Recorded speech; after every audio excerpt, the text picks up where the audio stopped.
Welcome back, fishing friends, to the worldwide headquarters of the Pinhook Fishing Club. I hope you guys are doing great. If you're new to the channel, thanks for stopping by. I appreciate all the support.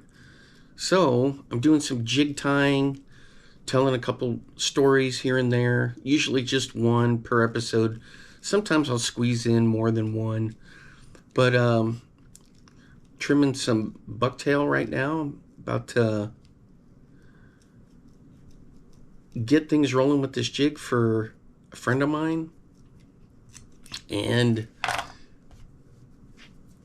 I got another barf story to tell you, but before I do that, there's some tackle I need to share with you guys. Now remember, with these videos, it's mostly for me to see how I was tying, if I improve over time, or I'm still terrible at it. But the other thing is the stories are so that I can remember when I get old. One day I'll write a book about my teaching adventures, and I'll put those in there, the stories. But it's nice to have these on video so I can go back and look at them one day, or, you know, just whatever. So I've got them.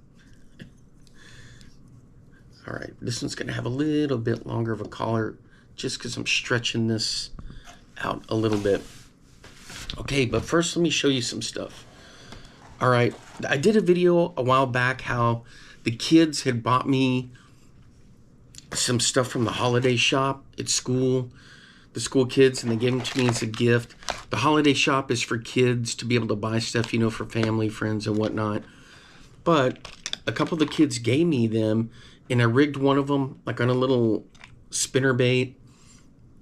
It's exactly what it is. I took the treble off, rigged it on a jig spinner, and caught some.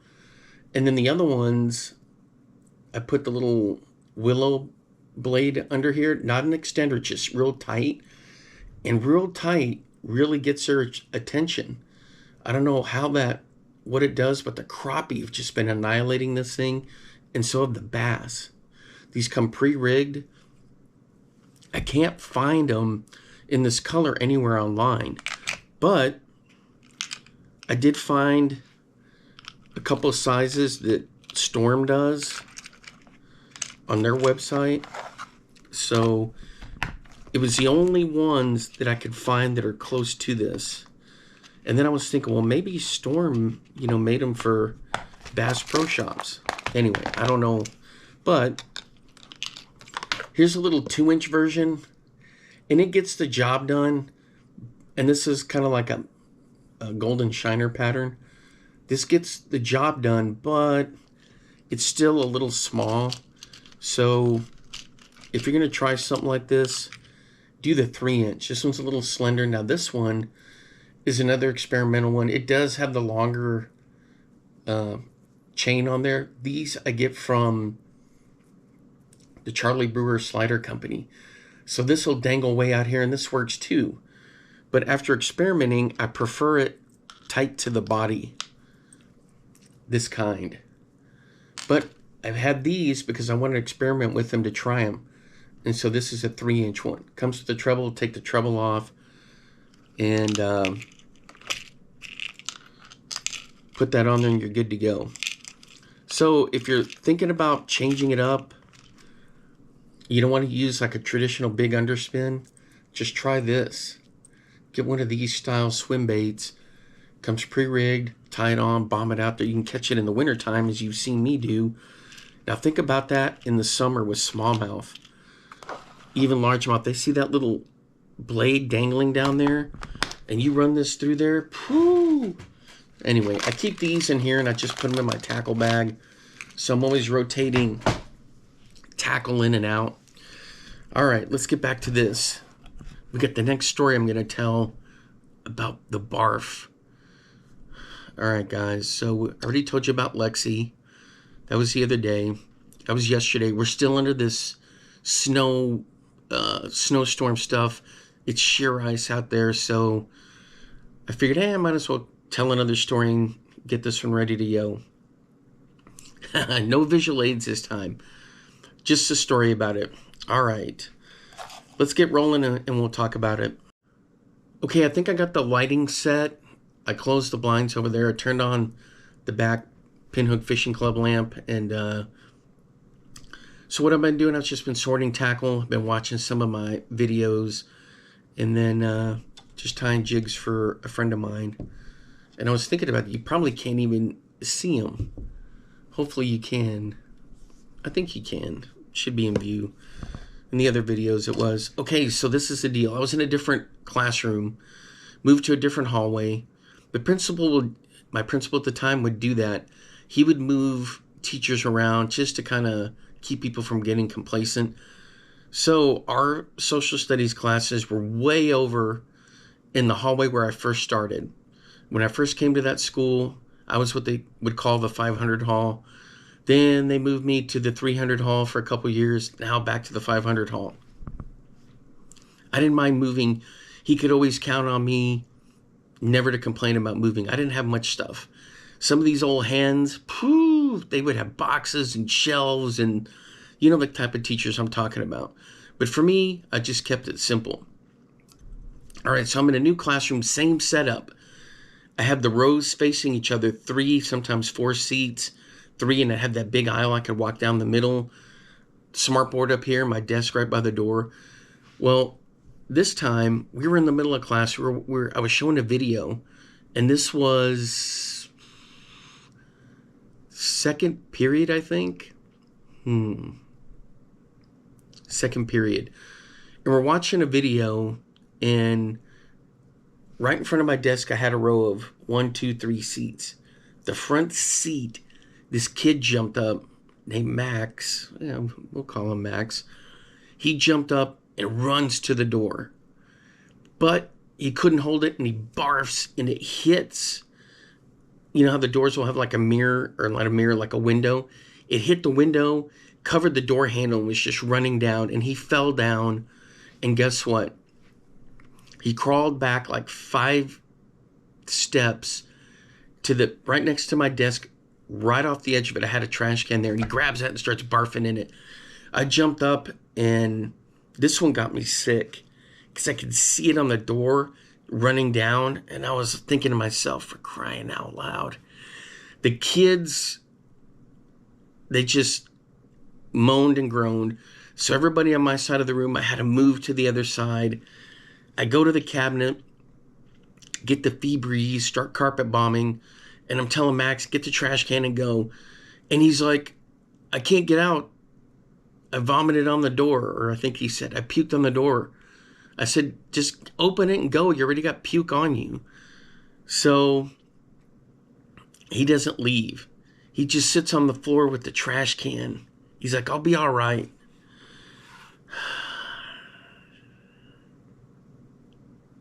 We were trapped, so to speak. So I call down to the office and I tell them what the situation is. Here comes the custodian with his cleaning cart. He opens the door and he's like, oh. So he starts working on the door. On the carpet where it had run down and by my trash can where he dripped, he puts the sawdust. Then Max, he leaves to go to the nurse. So then I'm carpet bombing with the Febreze and everyone's out of the way. And we had a movie going, so like a social studies about westward expansion, something like that. So the kids that I had moved out of there, they went and sat on the floor, and I made sure I had good ventilation. Now by my desk, I always have like a little tower fan to keep cool air on me. And also, I'm superstitious. I think it keeps the germs away from me. You know, if the wind is if the air is blowing to me right here, it's going to blow. Nothing will get close to me. It'll stay away.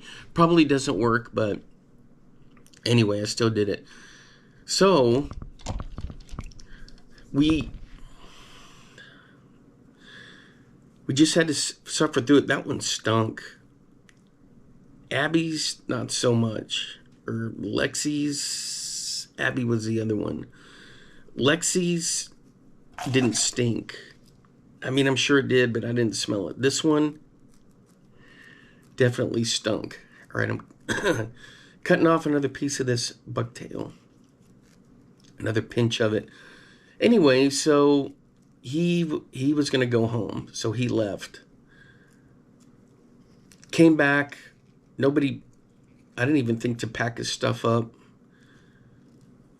And this was not the same year. This is like maybe 2 years later.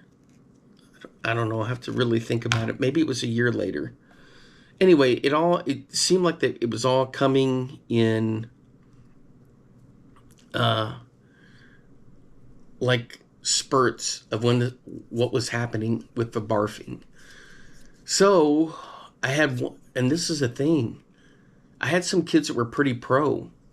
A couple of them got sick. They were like about to barf in the room, but they held it together. And as soon as he left, I had a couple of them ask if they could go to the restroom and, get a drink of water or whatever. So they left. They held it together.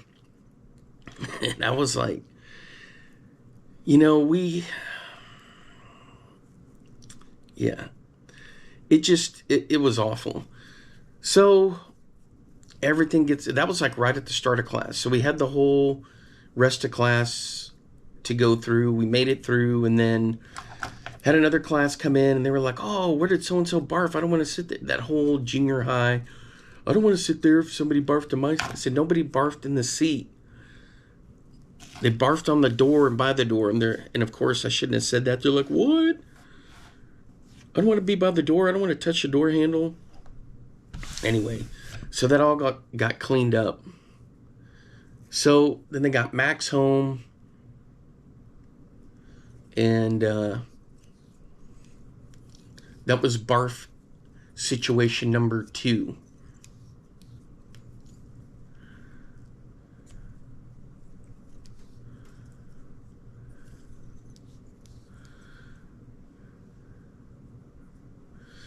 Barf situation number 3. The kids, this is just a couple years ago, the kids think that this guy made himself sick so he wouldn't have to go to math.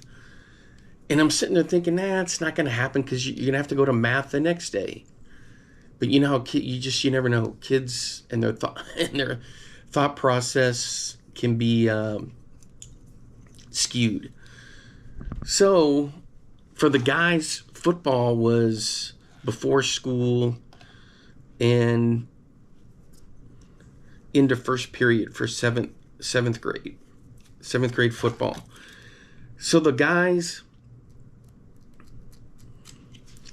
when they'd come into second period, they'd be just wrecked from football, sweating, stinking. A lot of them didn't take a shower. They would just slap on deodorant or use like wipes just to wipe down like their face, their arms, because sometimes it was muddy out there, whatever. Then they'd come to class, and anyway, this kid named Andy was like super sweaty. He was tired, and he was one of the linemen. So he was two-way player, offense and defense. So he gets in there, and he's sitting in just like I have my room set up with the rows facing each other. Well, he's sitting there not fully in his desk. He's like leaned to the side with his hand in his head in his hands. And the kids were talking about math and this math test that was coming up. And he's like, man, I got that test next. And then all of a sudden, he just barfed straight down. Had his head like this in his hands, and he just barfed and barfed. And I was passing papers out or something, and I could see it coming out of there. It was like a big waterfall. And I felt bad, but I went like, no, get to the trash can. I don't know why I said no. Like, no, don't do that. And I was like, get to the trash can. So he gets up. The girl in front of him was like, oh my God, and just ran. The kid that sat behind him jumped over the desk row of kids next to him because those kids moved. They got out of there. He jumped through the desk. Everybody moved to the front of the room. there was around there. The kids on the other side were just like shaking their heads, putting their heads down. So he went around, got to the trash can, and he's just heaving and heaving and heaving and heaving, and he's not stopping. And I'm like, oh, man, I can't believe this. This happened several years after events 1 and 2. This one happened just a couple years ago. So I get a hold of the office. Here comes the custodian. And the door opens, and he won't go down to the office to the nurse. He's just sitting there. And I'm like, you got to go down there, man. I didn't say man, but I was like, you need to go down there. I got class I got to teach. We got stuff we got to do. You need to see if you can get home. And so finally he got up, and he went down there. And a couple of the kids are like, yeah, he just did that because he didn't want to take the math test. And I'm sitting there thinking, well, he threw up quite a bit. So I don't think that was the case. And then a couple of kids are like, oh, no, we know that was his plan. So I'm just like, what on earth is going on here? So the custodian cleans everything up. He's got the sawdust, wipes everything down. Then he vacuums it up. The kids that sat in the seat behind him and in front of him, I said, then you don't have to sit over there. Although the custodian cleaned all that up, I said, just sit down here. A couple empty seats. And we went on with class. They leave, then the next group comes in. They're like, oh, so-and-so barfed. And anyway, so you can imagine. But I had to go through the same routine. Carpet bomb with Febreze. A couple of the girls were smart enough, once again, spritz that stuff around. And the air was circulating. But it was painful, guys. That one, I almost barfed. I just stood up at the front of the room, and it took me forever to get to the Febreze because I was thinking, man, I don't know if I'm going to make it. So I walked over to the cabinet, got the Febreze, and I stood in the cabinet. And thank goodness I had a pack of gum in there. So I got a piece of gum, started chewing that, and then just started spraying that. Didn't look anywhere over to that part of the room where he was sitting. And it was tough. I mean, anytime you're going through that kind of mess, it's tough. I mean, you guys can imagine that. Maybe you were a kid that barfed in a classroom once. Hopefully you didn't. But there's a strong possibility you did. So, I mean, we got through it, and that was bad.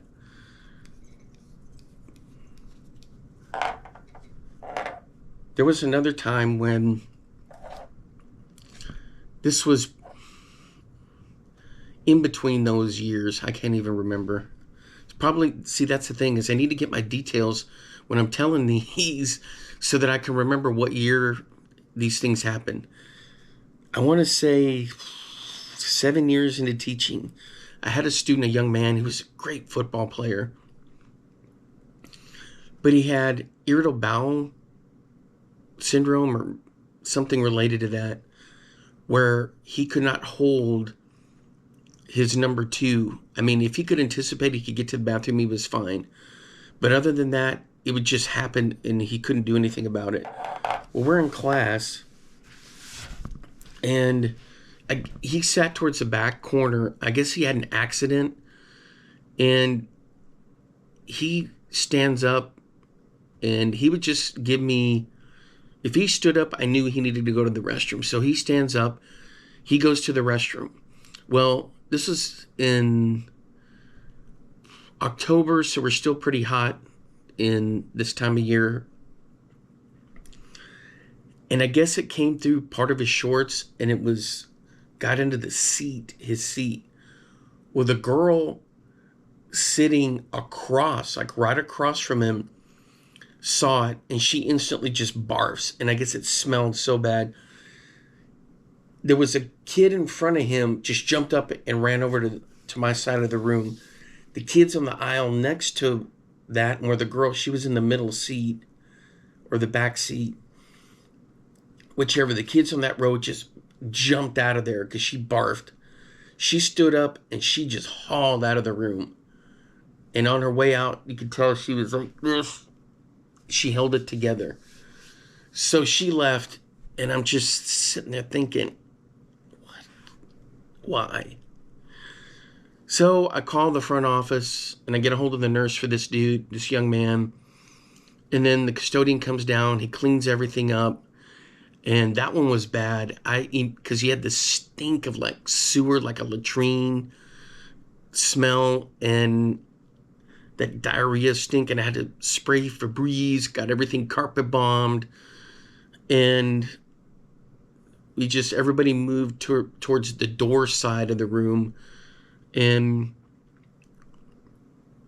I just put on like a history movie and we got everything sorted out. But those are some times where I've had to deal with it. And there's been a couple other ones with like little kids when I worked at a library in a school. And that was easy because I just get a hold of their kindergarten teacher, because I could, then texting was like so fast. And that was just a few years ago. I'd text, hey, so-and-so just barfed in here. And then some of these kindergarten moms teachers are like moms, they clean that stuff up, isn't a big deal to them. Anyway, but so the barf, I'm happy you guys don't have to deal with any of that. Maybe you have, and you got some similar stories. You can share them in the comments down there. But that was, I don't know how I got through them a lot of times. I don't know, I guess because you're on the job, you got to be professional. You can't mess that kind of stuff up. You got to be serious. But I'm telling you, I got a weak stomach for stuff. And I don't know. I don't know how I got through it. All right, we got this one done. I got some other ones yesterday after I made the one video, but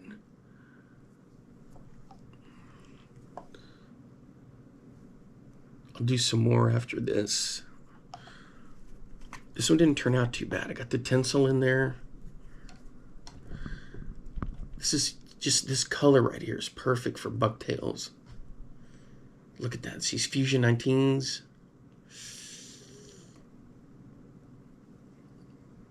These, I think, are the 3/8 size. Let me see. Yep. 3/8, 4/0. These aren't the type of heads you would normally do hair jigs on or bucktail jigs, but they work great. They work great. So I'm always experimenting and tinkering with stuff. Let me hang this over here. All right, guys, it's going to wrap it up for me for today. Let me show you something. Harbor Freight a couple years ago had these for like $3, and I got a whole bunch of them. They hold my extra terminal tackle, but this holds all my, it's coming apart. This holds all my fly tying stuff, not fly tying, my hair jig stuff, and a bunch of these feathers go to my little crappie ones. I haven't even touched any of the little crappie ones. The jig heads are still down here. I was like the 1/16 size. But this all fits in nice and neat. Then some of it, I've got like a big duffel bag of this chartreuse hair right there. So I've got a lot of stuff I can do to keep me busy tying wise now that we're in the winter time. But the good thing about this winter, it's been so mild here until this week. We're all trapped. I've been able to get out and really push and test these different jerk baits and making modifications and trying all these different things. I've got more modifications I'm working on. And so that's going to be the plan, is to keep tying a few here and there, getting out there and having some fun fishing. Tying flies is great because it's a great way to relax when I get home in the evening. 1/4 ounce, 3/8 Fusion 19s, but These 1/4 ounce smeltinators are really good too. And you've seen me catch a bunch of fish on them. Some of the videos, my bucktail jigs in Iowa, smallmouth will crush them. You know what I figured out this summer? Next to one of those dams, like where you'd have the water's flowing over and over in the corner, you have an eddy. It'll just churn. I was throwing tubes in there. This Rebel, that live flex, a little creek craw in there on like a little Ned. And I would just leave it in there and twitch a little bit. I kept catching fish. So what I did with one of my hair jigs is I bombed it into that corner and I just let it sit there. And now the water's kind of churning and there's a snag risk, but I just kind of kept the line a little tight and I would just twitch it a little bit. And sure enough, I started catching smallmouth doing that. I didn't even have to swim the thing. So then I tried it with like a bigger, like a cream, one of those bass craws that they've got for like a trailer. I put that on a jig head and fired it in there and just kind of twitched it a little, caught one on that. So sometimes less is better. You can get some good catches doing that. All right, guys, until next time, I'll see you then. Thanks for hanging out with me. Appreciate you supporting the channel. And remember, this series is for me to tell these stories so I can remember them one day. And thanks for tagging along and hanging out. All right, till the next one. Bye-bye.